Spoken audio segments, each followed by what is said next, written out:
guys, Asher coming at you today, Watcher of Realms. Welcome to the video. I'm glad to have you all here with me today, talking some Watcher of Realms. Kind of an interesting video today. I thought we would take a look at the health of Watcher of Realms. They just had their big one-year anniversary, their big marketing push as well. Tons of new players flowing into the game over the last month or two, which has been really cool to see. And from what I see out there, a ton of existing player positive affinity for Watcher of Realms. I want to hear from you guys. I don't want to inaccurately describe your opinion. Where do you stand right now on the overall health of Watcher of Realms? There's one thing you absolutely cannot complain about in Watcher of Realms, and that is the litany of new content, man. They add a ton to this game, right? We have another guild boss. We have more, heroes every weekend. There's a new event, if not even more than that, right? We have obviously subsequently the gear dungeons. We have Mortal Codex, new bosses, new stuff all the time, new campaign levels, new. Are you guys overwhelmed by any of this? Are you, enjoying all the new content? I think overall, the majority of you, from what I've seen and heard, love it. Love it. As a matter of fact, on my Raid Shadow Legends videos, I'm getting more and more comments of, yeah, frustrated right now with Raid, just going to go to Watcher of Realms, or just going to play Watcher of Realms, which is telling. You know, it's definitely made a big splash in the overall zeitgeist of gacha and hero collector games that is Watcher of Realms.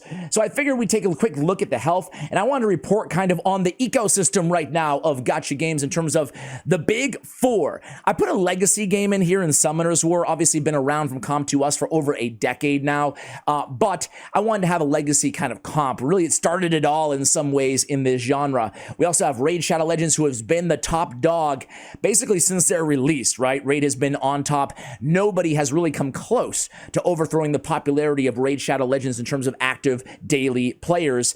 And they have massive marketing budgets. One of those things you spend money to make money kind of philosophies, I guess, on Raid. But truthfully, a lot of complaints about Raid, but they still have a very good game at its core. Despite some rough waters as of late, which we'll discuss briefly. Watcher of Realms is going to be our red arrow here, and then Dragonheir, Silent Gods. I would say these are like the big three right now, but there's some news there in case you missed it as well regarding Dragonheir, which I do think presents an incredible opportunity for Watcher of Realms. So Summoner's War is going to be green. Let's go ahead and take a look here at, this is worldwide Google search, web search, over the last year, okay? So Watcher of Realms has been around for, around 14 or so, 13, 14 months. So this is a pretty good indicator of the popularity. You can also do, United States. My demographics say around 35 to 40% of you guys are from the US, so certainly not the majority of everybody watching right now, but by far the largest chunk in the US is the hottest audience in terms of the heat map of who plays these gacha games. Some might say we're suckers. I don't know. But here I am. Here I am, right? So let's go. You can see US versus worldwide, really not a big difference. So let's take a look here. This on the very top is Raid Shadow Legends. Interesting, the last year we saw a big spike over here. I wonder what happened in January of Raid Shadow. Oh, Centranos update.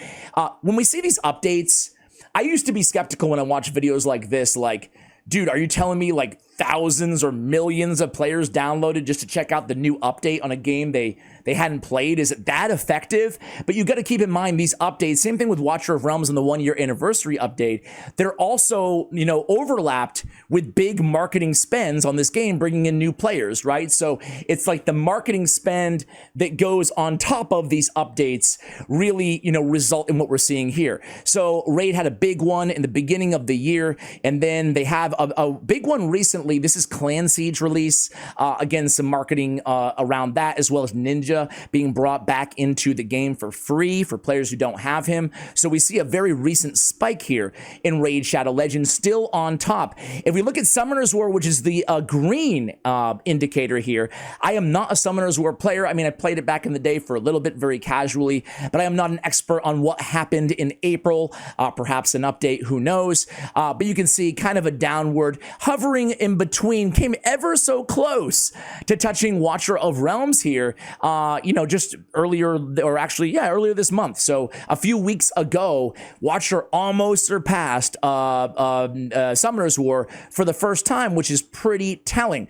Now, Watcher of Realms is this red arrow, and of course you might say, oh my gosh, what's happening here? Why are we trending down? But again, this is the 1-year anniversary with that big push, plenty of new players checking out the game, plenty of positive affinity towards Watcher of Realms in the YouTube comments, as I mentioned, as well on all of my Gacha channels, right? So there's definitely a real wave of positive momentum for Watcher of Realms. And we actually see right now in Raid Shadow Legends, the way that Moonton reacts to community pain points is significantly different than anybody else, frankly. I don't want to even just pick on Plarium here. And you could argue from a philosophical standpoint that maybe it's not the best way to go, but it certainly is the best way to go in terms of player affinity, and it really shows, right? I mean, people generally really love this game, and it's awesome to have the developer listen to you and make pretty immediate changes. Whereas in Raid, there's a lot of pain points around Raid Shadow Legends on the Clan Siege feature they just released. It's kind of a clan versus clan system. There's a lot of flaws in it. I think everybody would kind of agree with that, even if you like the underlying principle of the update. However, they just released a statement right now basically doubling down on everything. They're not making any changes, so they take more of a way more cautionary wait-and-see approach, which is not what the players want, but sometimes it can benefit the developer as well. So anyway, Watcher of Realms gaining momentum, but what I wanted to kind of end on here is Dragonheir Silent Gods at a 1. At a 1. Previously, Dragonheir topping really close to Watcher of Realms back in December. You can see a 20 versus a 27 kind of heat score, if you will, search score. So they were really, really close. And then since then, it's been a decline of Dragonheir and a bit of an incline of Watcher of Realms. Let's go worldwide for just a moment. You can see there's really not that much of a difference worldwide. A little bit better of a score from Dragonheir Silent Gods. Why? Well, Dragonheir Silent Gods is now out of the US App Store. That's right. They're gone. They're gone inside the United States, which presents a vacuum and an excellent opportunity for Watcher of Realms to capture some of these players. So you might be thinking, why do I even care how popular this game is? I just like the game, dude. Like, who cares if it's popular or not? Well, the sad truth is games like these need active player bases. There's a heavy churn, and there's also a huge value per player compared to maybe, I don't know, a Clash of Clans, for example, right? Each player that sticks with these games are so much more valuable because they have the propensity to spend. Even if you're free to play, your average player does spend in these games. Your average active player, I should say. Obviously, a lot of people just download for a day or a week or whatever and then just drop the game. But your active players, so they're really valuable. So in order for awesome, compelling new content to be constantly churned and added to these games and to really staff these teams of hundreds of developers, you do need that player base, right? So it does yield and result in good content for everybody out there. So this is the big announcement from Dragonheir Silent Gods in case you missed it. Thank you for your continued support in Dragonheir Silent Gods. We regret to announce that the services for Dragonheir Silent Gods will end in the United States on September 16th, 2024. So 2 months, a month and a half from the time of this recording, Dragonheir will be dead. Throughout this journey, the presence to give you life in the world of Dragonheir Silent Gods, we sincerely thank you for your love and support of the game. Additional information, okay, servers, refunds, stuff. I'll link this for you guys in case you did spend or you were a player for Dragonheir Silent Gods.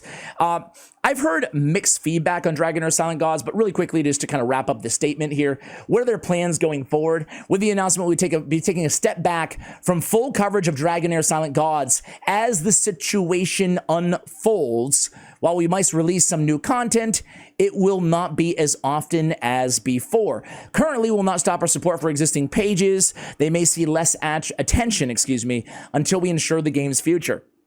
Now, there's a lot behind the scenes here, too.